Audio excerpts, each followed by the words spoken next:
कैसे हैं बच्चों आप? लगता है ऑनलाइन टीचिंग को एंजॉय कर रहे हैं और साथ ही साथ कोविड-19 से बचने के लिए नियमों का पालन कर रहे होंगे। पब्लिक प्लेस में जाने से पहले मास्क लगाते होंगे, सोशल डिस्टेंसिंग रखते होंगे और घर में सेफ हैं, हेल्दी हैं। हम भी आपसे यही कामना करते हैं। तो पिछले लेक्चर में हम डिस्कस कर रहे थे कि कंपनी पॉइंट ऑफ व्यू से जब कंपनी एप्लीकेशंस इनवाइट करती है और इनवाइट करने के बाद कंपनी के पास पैसा आ जाता है और जब वो पैसा आ जाता है तो उसको कंपनी अपनी बुक्स ऑफ अकाउंट्स में कैसे रिकॉर्ड करती है। तो उसके लिए जो जनरल एंट्री हमने पहले भी पास करी उसको दोबारा से मैं यहाँ से आपको दिखा देता हूँ, जिसकी वजह से कंटिन्यूटी बनी रहे। न्यूमेरिकल आपके पास है, क्वेश्चन आपके पास है, हम उसी क्वेश्चन को आगे कंटिन्यू करेंगे। तो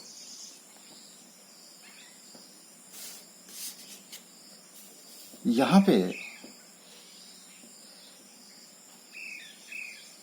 जो एंट्री हमने पास करी थी वो एंट्री थी bank account debit to share application account, जिसको कि हमने आपसे कहा था कि this is a temporary account.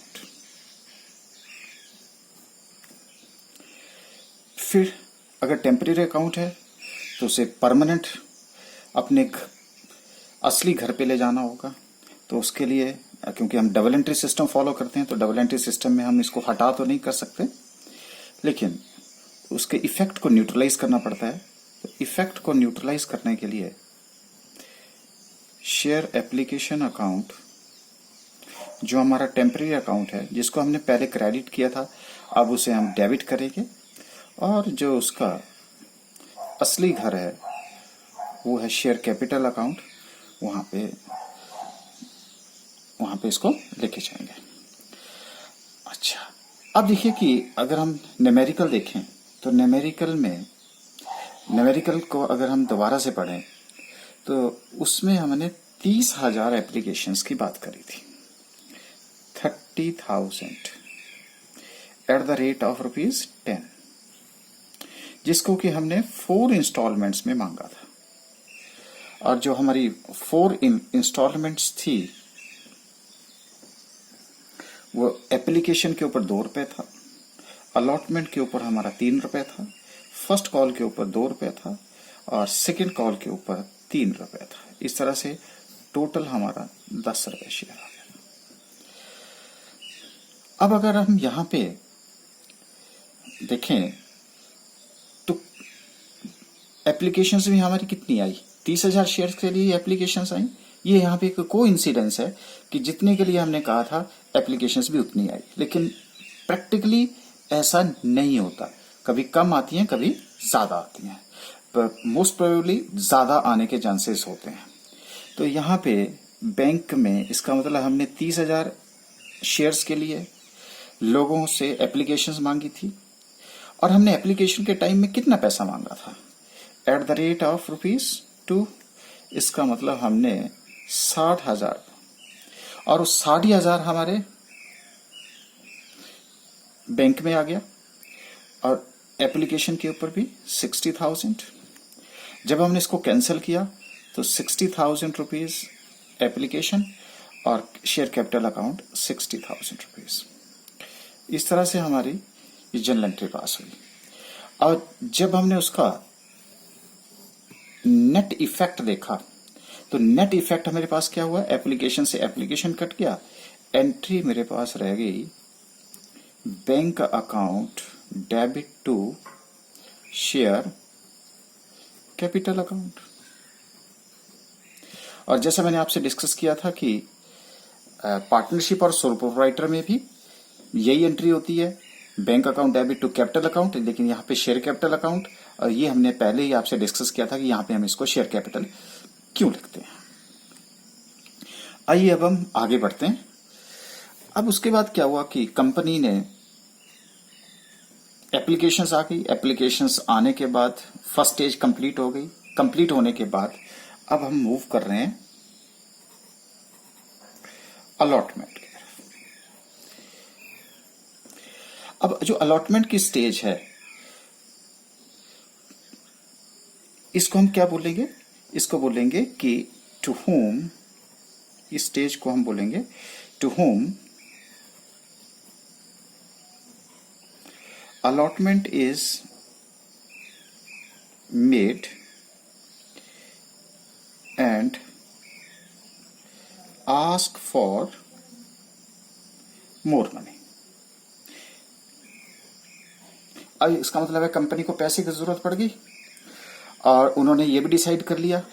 लेकिन जैसे हमारे न्यूमेरिकल में, क्योंकि अभी तो हमें बिल्कुल एक सिंपल, अभी तो हम कंसेप्ट को क्लियर कर रहे हैं, तो उस केस में जो 30,000 शेयर्स, 30,000 एप्लीकेशंस के लिए हमने 30,000 शेयर्स के लिए एप्लीकेशंस मांगी थी, तो हमें एप्लीकेशंस भी 30,000 आई।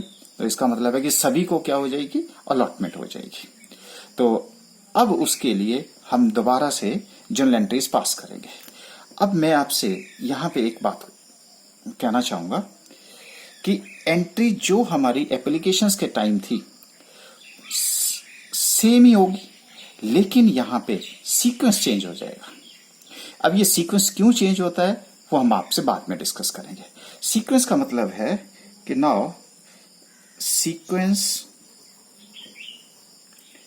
चेंज्ड। अब सीक्वेंस चेंज का मतलब क्या हुआ? जैसे यहां पे ये नंबर 1 एंट्री थी, ये यहां पे नंबर 2 एंट्री थी। अब जब हम एंट्री करेंगे तो उसको हम रिवर्स ऑर्डर में करेंगे। रिवर्स ऑर्डर का मतलब क्या हुआ कि एंट्री नंबर 1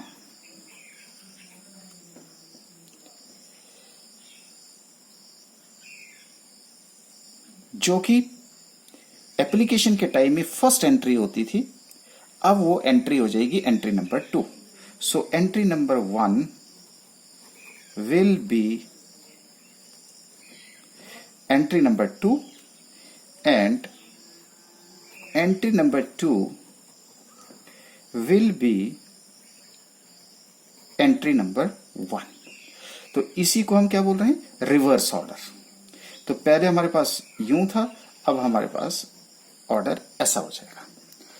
अब ये ऑर्डर क्यों करते हैं हम ऐसा, क्यों हम इस ऑर्डर को रिवर्स करते हैं, वो हम बात आपसे डिस्कस करेंगे। पहले हम एंट्री पास करके आपको बताते हैं। अब देखिए यहां पे हमने क्या किया था, इसको मैं नंबर 3 दे देता हूं, लेकिन ऑर्डर रिवर्स कर दूंगा। शेयर एप्लीकेशन अकाउंट थी, तो हम जो सेकंड इंस्टॉलमेंट जो उसको हमने नाम दे रखा था उसका नाम लिख देंगे। तो उसका नाम था हमारा शेयर अलॉटमेंट अकाउंट। ये क्यों रखते हैं हम, क्या करते हैं, ये भी हम आपसे आने वाले लेक्चर्स में डिस्कस करेंगे। देखिए शेयर अलॉटमेंट अकाउंट, अब हमने अलॉटमेंट के ऊपर कितना पैसा मांगा था? 30,000 एप्लीकेशंस जिनको सबको अलॉटमेंट कर दी at the rate of ₹3 is equal to 90,000। अब यहां पे जो नेट इफेक्ट वाली एंट्री है वो हमने इसको हाईलाइट कर दिया। शेयर अलॉटमेंट अकाउंट, और यहां पे क्या है मेरा?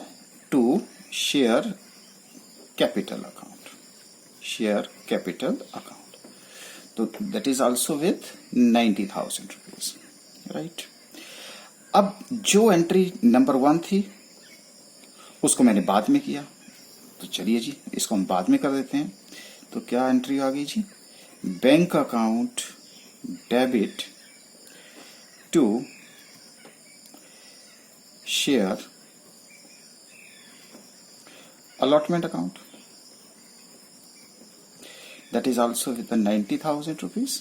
90,000 क्योंकि न्यूमेरिकल में हमें दे रखा है कि सभी ने सारी पेमेंट्स दे दी। अच्छा, अब क्वेश्चन राइज हो रहा है कि ये ऑर्डर हम रिवर्स क्यों करते हैं? Why order reversed. इसको मैं एक आपके सिंपल एग्जांपल के साथ शेयर करना चाहूंगा। मान लीजिए कि आप एक टेलीफोन का कनेक्शन लेना चाहते हैं। मोबाइल का रख लीजिएगा, कोई भी कह लीजिएगा, टेलीफोन कनेक्शन या मोबाइल कनेक्शन लेना चाहते हैं। तो सबसे पहले आप क्या करेंगे, आप कंपनी का कोई एग्जीक्यूटिव होगा, आप उससे बात करेंगे। वो एग्जीक्यूटिव हो सकता है आपके घर आए, जब घर आएगा तो आपसे वो एक फॉर्म फिल करवाएगा। आपने वो फॉर्म फिल कर दिया, लेकिन फॉर्म के साथ वो कहेगा कि नहीं, फॉर्म के साथ साथ आपको कुछ अमाउंट भी उसके साथ देना पड़ेगा। वैसे भी टेलीफोन कनेक्शन, जैसे पुराने टाइम में जब आप लैंडलाइन टेलीफोन कनेक्शन की बात करते थे तो वहां पे आपसे कुछ अमाउंट जो है एज ए सिक्योरिटी भी दिया जाता था, या उससे सीरियसनेस देखी जाती थी कि कितना सीरियस है टेलीफोन कनेक्शन लेने के लिए, मोबाइल कनेक्शन लेने के लिए। उसी तरह से फॉर्म के साथ आपसे कुछ अमाउंट लिया जाता है। इसका मतलब ये अमाउंट पहले लिया गया। जब पहले लिया गया तो यहां पे भी हमारे पास बैंक अकाउंट पहले था, और फिर जैसे ही अमाउंट आपके पास आया, अब स्क्रूटनी करेंगे, आपकी केवाईसी करेंगे, नो योर कस्टमर। जब वो सेटिस्फाई हो जाएंगे तो सेटिस्फाई होने के बाद आपको वो लेटर दे देंगे कि अब ये आपका कनेक्शन दे दिया है और ये आपका नंबर होगा। अब 1 महीने के बाद, आफ्टर 1 मंथ, अब वो क्या करेंगे, अब आपने पूरा महीना उस टेलीफोन का यूज किया, यूज करने के बाद बिल जनरेट होगा। बिल विल बी जनरेटेड कि आपने जी इसका इतना यूज हुआ, और आप तो उसको हम क्या बोलेंगे, एक तरह से डिमांड लेटर। अब मान लीजिए कि आपका जी 500 रुपए बिल आ गया। अब थोड़ी आप पहले एडवांस में दोगे। अब जो टेलीफोन कंपनी है वो आपके लिए बिल जनरेट करेगी। वो जो बिल जनरेट करेगी उसको हम क्या बोलते हैं, डिमांड लेटर, कि जी अब आप 500 रुपए हमें भेजिए, आपने उस मोबाइल जो है वो पूरा महीना आपने उसका यूज किया। Demand letter. जब वो डिमांड लेटर होता है तो उसको हम अकाउंटिंग में क्या बोलते हैं जी, ड्यू, कि जी इतना पैसा उससे लेना है, उसको हम ड्यू की एंट्री पास करते हैं। तो ऑन सेम केस यहां पे भी है। जब आपने अप्लाई किया तो आप एप्लीकेशन के साथ में एडवांस पैसा दिया। जब एडवांस पैसा दिया तो हमने एंट्री पहले पास करी, फिर उसको हमने टेम्परेरी अकाउंट में लेके गए, क्योंकि सोर्स क्या था, एप्लीकेशन था। जब एप्लीकेशन सोर्स था तो वो टेम्परेरी अकाउंट को हमने क्लोज कर दिया, और क्लोज करने के बाद उसको असली घर में ले गए, जिसको बोलते हैं शेयर कैपिटल अकाउंट। अब क्या होगा, ऑर्डर रिवर्स हो जाएगा। ऑर्डर रिवर्स इसलिए होगा क्योंकि जो पहले एंट्री होगी वो ड्यू की होगी, इसलिए ये जो एंट्री हमने पास करी इसको हम एक तरह से डिमांड किया। हमने उनको डिमांड लेटर भेजा कि अब आप मालिक बन चुके हैं, कंपनी को पैसे की जरूरत है, हम आपकी शेयर कैपिटल बढ़ा रहे हैं, और जब शेयर कैपिटल बढ़ाएंगे तो आपको इतना पैसा देना पड़ेगा। इसलिए यहां पे डिमांड लेटर जनरेट किया गया, इसलिए हम इसको ड्यू की एंट्री पास बोलते हैं। जब ड्यू एंट्री हो गई, अब वो क्या करेगा, हमें पैसा देगा। जब वो पैसा देगा तो हम बैंक अकाउंट को डेबिट करेंगे, और जो हमारा टेम्परेरी अकाउंट था उस अकाउंट को, ये भी हमारा टेम्परेरी अकाउंट, उसको हम क्लोज करेंगे। इसलिए हमारा ऑर्डर जो है वो रिवर्स हो जाता है। अब जब ऑर्डर रिवर्स हुआ तो देखते हैं इसका नेट इफेक्ट क्या हुआ। अब देखिए यहां पे शेयर अलॉटमेंट, फिर शेयर अलॉटमेंट से कट गया, तो एंट्री दोबारा से मेरे पास क्या रहेगी, bank account debit to share capital account. अब देखिए यहां पे भी दोबारा से क्या हुआ, मेरा बैंक बैलेंस बढ़ गया, और जो नेट इफेक्ट हुआ वो भी मेरी शेयर कैपिटल इंक्रीज हो गई। अब उसी तरह से इसको अब मैंने 4th नंबर दे दिया। अब इसके बाद मेरी जो 5th एंट्री है, अब कंपनी को दोबारा से पैसे की जरूरत पड़ गई। जब पैसे की जरूरत पड़ेगी तो दोबारा से वो क्या करेगी, एक डिमांड लेटर भेजेगी, यानी कि 3rd इंस्टॉलमेंट के लिए बोलेगी। जब 3rd इंस्टॉलमेंट के लिए बोलेगी तो तुम्हारी न्यूमेरिकल में 3rd इंस्टॉलमेंट को हमने क्या बोला है, फर्स्ट कॉल। इसका मतलब फर्स्ट कॉल के लिए डिमांड लेटर जनरेट करेगी, जिसको हम ड्यू की एंट्री बोलेंगे। अब कितना है, 2 रुपए पर शेयर के हिसाब से डिमांड लेटर जो है वो जनरेट किया जाएगा। तो अब हमारा इंस्टॉलमेंट का नाम क्या है जी? Share first call account debit to share capital account. अब शेयर फर्स्ट कॉल कितने शेयर्स? 30,000। रेट क्या था जी? At the rate of ₹2, again 60,000। Share capital account 60,000 से कैपिटल जनरेट हो गई। लो जी। अब उसके बाद शेयर होल्डर ने हमें, जैसे न्यूमेरिकल में कहा गया है कि सबने जो है वो पैसा टाइमली पे कर दिया है। अब हमारे पास फिर दोबारा से आप बैंक बैलेंस बढ़ गया क्योंकि उन्होंने पेमेंट कर दी।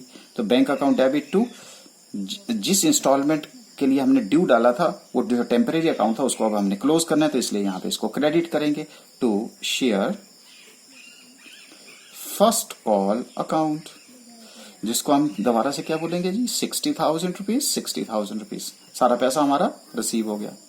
तो ये ड्यू की एंट्री हो गई, ये रिसीव की एंट्री हो गई। नरेशन अभी नहीं बता पा रहा हूं, बाद में बताएंगे। अब अल्टीमेटली क्या हुआ? दोबारा से नेट इफेक्ट देखते हैं क्या हुआ जी। फर्स्ट कॉल से फर्स्ट कॉल कट गया, हमारे पास एंट्री दोबारा से क्या आ गई जी? Bank account debit to share capital account. अब शेयर कैपिटल अकाउंट एंट्री आ गई, तो ये हमारा इसका नेट इफेक्ट आ गया। देखिए यहां पे दोबारा से क्या हुआ? Same, bank account debit to share capital, bank account debit to share capital, bank account debit to share capital account. हमें इंस्टॉलमेंट्स में पैसा मिल रहा है, बैंक बैलेंस बढ़ रहा है, और दूसरी तरफ हमारे शेयर होल्डर्स की कैपिटल इंक्रीज हो रही है, कंपनी की कैपिटल इंक्रीज हो रही है, और उनकी जो ऑनरशिप है वो भी इंक्रीज हो रही है। अब आइए आगे बढ़ते हैं। फोर्थ इंस्टॉलमेंट, और फोर्थ इंस्टॉलमेंट का नाम क्या है जी? Share second call. तो दोबारा से अब हम क्या हुआ? कंपनी को पैसे की जरूरत पड़ेगी। अगर जरूरत पड़ेगी तो उसने डिमांड लेटर जनरेट किया, जब डिमांड लेटर जनरेट किया तो उसको हम ड्यू बोलते हैं, इसलिए share second call account debit. कितने अमाउंट से है जी? 30,000 shares at the rate of ₹3, which is equal to 90,000. That is 90,000 rupees to share capital account. That is also 90,000 rupees. ये भी एंट्री पास हो गई जी। अब सभी शेयर होल्डर्स ने हमें पेमेंट कर दी। जब पेमेंट कर दी तो हमें कंपनी को पैसा मिल गया, इसलिए बैंक अकाउंट बैलेंस बढ़ गया। जब इंक्रीज होता है तो उसको हम डेबिट करते हैं टू शेयर, जो टेम्परेरी अकाउंट था उसको हम क्लोज करेंगे, शेयर सेकेंड कॉल अकाउंट। कितना अमाउंट जी? 90,000 एज वेल एज 90,000 रुपीज। लो जी, ये भी हो गया। अब अल्टीमेटली हमारे पास नेट इफेक्ट क्या हुआ? सेकेंड कॉल अकाउंट क्लोज हो गया। मेरे पास एंट्री रह गई bank account debit to share capital account. कितने से जी? 90,000। अब दोबारा से देखिए आप, एंट्री क्या रही? Bank account debit to share capital account, bank account debit to share capital account, bank account debit to share capital account, bank account debit to share capital account. ये भी 90,000 से हुई। तो अल्टीमेटली मेरे पास कितना पैसा कलेक्ट हो गया? आप देखिए, बैंक अकाउंट, और दूसरी तरफ मेरे पास है शेयर कैपिटल अकाउंट। तो एप्लीकेशन के टाइम में मुझे 60,000 एप्लीकेशन पे मिला, अलॉटमेंट पे मुझे 90,000 मिला। फर्स्ट कॉल के ऊपर जो मैं नेट इफेक्ट देखी जा रहा हूं, फर्स्ट कॉल के ऊपर फिर मुझे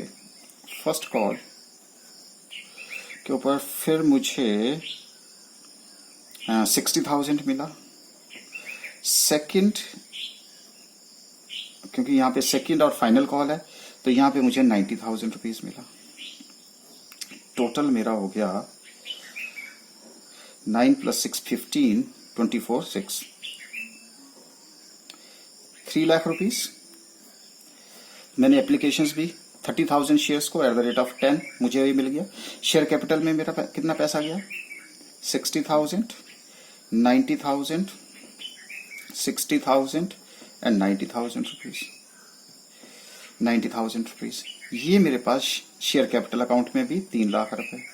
तो डबल एंट्री सिस्टम में asset is equal to liabilities. अब बताइए ये सारे अकाउंट क्या हैं?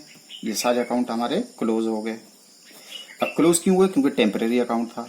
एक्चुअल अकाउंट क्या था? Share capital.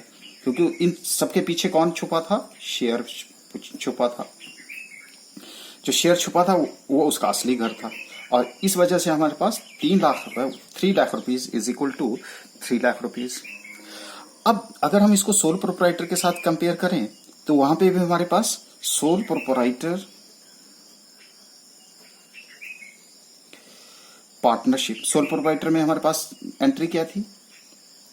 Bank account debit to capital account, क्योंकि वहां पे वो इंडिविजुअल था। उसके बाद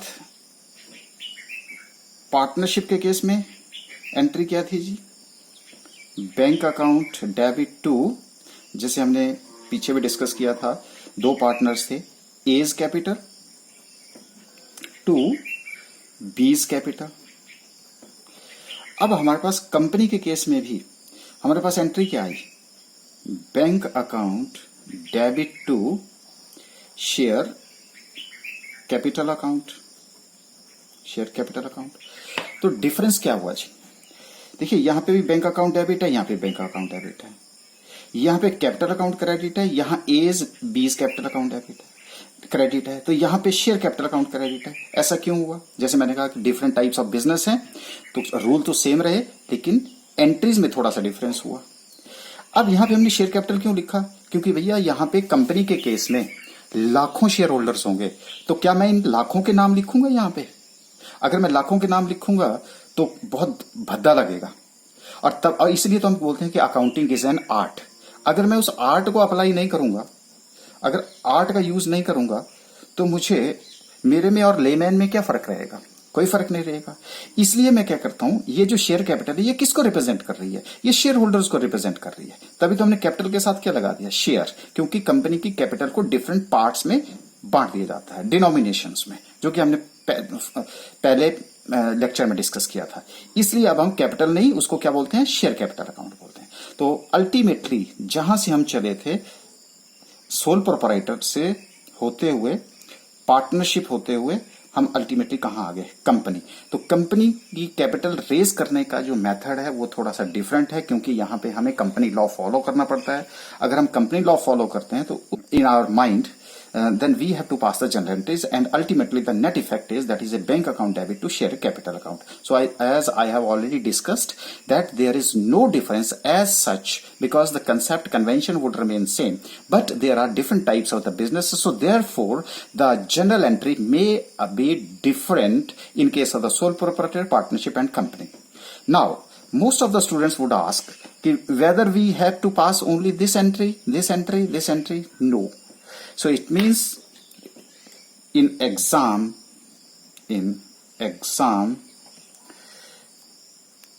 do not